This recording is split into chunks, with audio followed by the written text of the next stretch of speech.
TTD ఆలయాలను అత్యంత అధునాతనంగా తీర్చిదిద్దాలని అధికారులను ఆదేశించారు ఏపీ సీఎం చంద్రబాబు నాయుడు. సీసీలు, ఫేషియల్ రికగ్నైజేషన్ వ్యవస్థలు ఏర్పాటు చేయాలన్నారు. టీటీడీ విధానాలు ఇతర ఆలయాలకు మార్గదర్శకం కావాలన్నారు. తన మనవడు నారా దేవాంశ పుట్టినరోజు సందర్భంగా కుటుంబ సమేతంగా తిరుమల స్వామివారి సేవలో పాల్గొన్నారు చంద్రబాబు. అన్నదాన వితరణకు 44 లక్షల రూపాయల విరాళం అందించారు.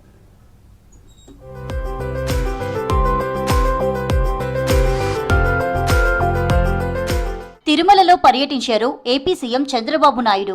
మనవడు దేవాంశు పుట్టినరోజు సందర్భంగా కుటుంబ సమేతంగా శ్రీవారి సేవలో పాల్గొన్నారు.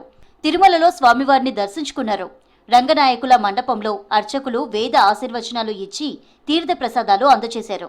తర్వాత వెంగమాంబ అన్నప్రసాద కేంద్రంలో అన్నదానం చేశారు. భక్తులకు చంద్రబాబు కుటుంబం స్వయంగా వడ్డించింది.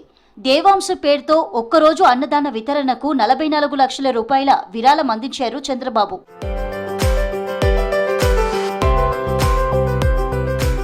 టీటీడీ ఆలయాలను అత్యంత అధునాతన ఆధ్యాత్మిక కేంద్రాలుగా తీర్చిదిద్దాలన్నారు సీఎం చంద్రబాబు.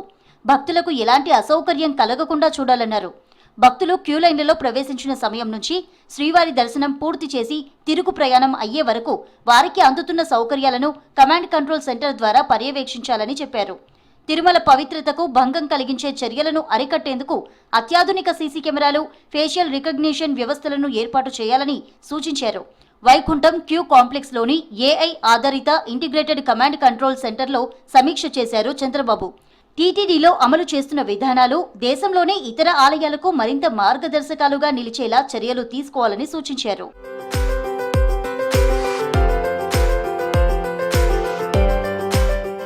తిరుమలలో అత్యాధునిక ఫుడ్ అనాలిసిస్ ల్యాబ్ను ప్రారంభించారు సీఎం చంద్రబాబు. ల్యాబ్లో ఏర్పాటు చేసిన 50కి పైగా పరికరాలను పరిశీలించారు.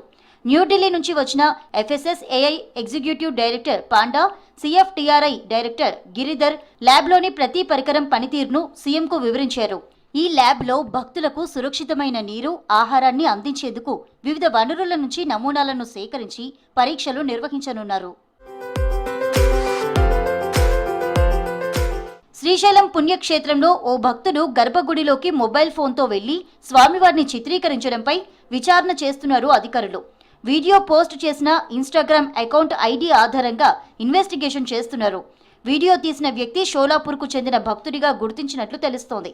మరోవైపు భద్రతా సిబ్బంది కళ్లుగప్పి ఫోన్ లోపలికి తీసుకువెళ్లడంపై హిందూ సంఘాలు ఆగ్రహం వ్యక్తం చేస్తున్నాయి.